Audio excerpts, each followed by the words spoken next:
യേശു ക്രിസ്തുവിന്റെ ഉയിർപ്പിനെ അനുസ്മരിച്ച് ലോകമെമ്പാടുമുള്ള ക്രൈസ്തവ വിശ്വാസികൾ ഇന്ന് ഈസ്റ്റർ ആഘോഷിക്കും. കുരിശു മരണത്തിനു ശേഷം 3-ാം നാൾ ഉയിർത്തെഴുന്നേറ്റ യേശു ക്രിസ്തുവിന്റെ ത്യാഗവും സഹനവും ഈ ദിനത്തിൽ വിശ്വാസികൾ സ്മരിക്കും.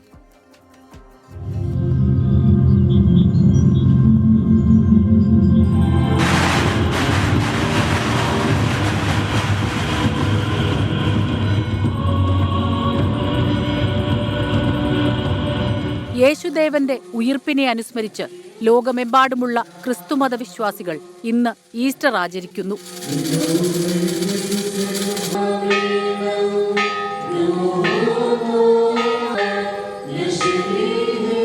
കുരിശിലേറിയ യേശുക്രിസ്തു മരണത്തെ തോൽപ്പിച്ച് 3-ാം നാൾ ഉയിർത്തെഴുന്നേറ്റ ദിവസമെന്നാണ് വിശ്വാസം.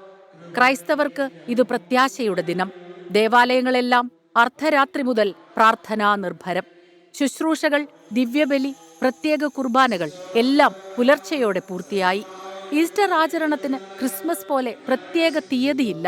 വലിയൊരു വിഭാഗം ക്രൈസ്തവരും ജൂലിയൻ കലണ്ടർ അനുസരിച്ചാണ് 50 ദിവസത്തെ വ്രതാനുഷ്ഠാനത്തിനു ശേഷം ഈസ്റ്റർ ആഘോഷിക്കുന്നത്. അമേരിക്ക ഉൾപ്പെടെയുള്ള രാജ്യങ്ങളിൽ ഈസ്റ്റർ മുട്ടയ്ക്ക് ഏറെ പ്രാധാന്യമുണ്ട്. ഓസ്ട്രേലിയയിൽ ഈസ്റ്റർ ദിനത്തിൽ വിശ്വാസികൾ സമുദ്രസ്നാനം ചെയ്യുന്നു. തെക്കൻ കൊറിയക്കാർ മനോഹരമായ ഈസ്റ്റർ ഗാനങ്ങൾ പാടിയാണ് ഈ ദിനം ആഘോഷിക്കുന്നത്.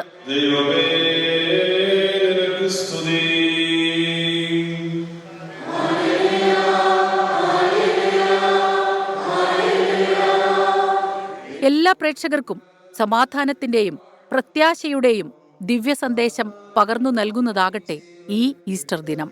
Research desk 24.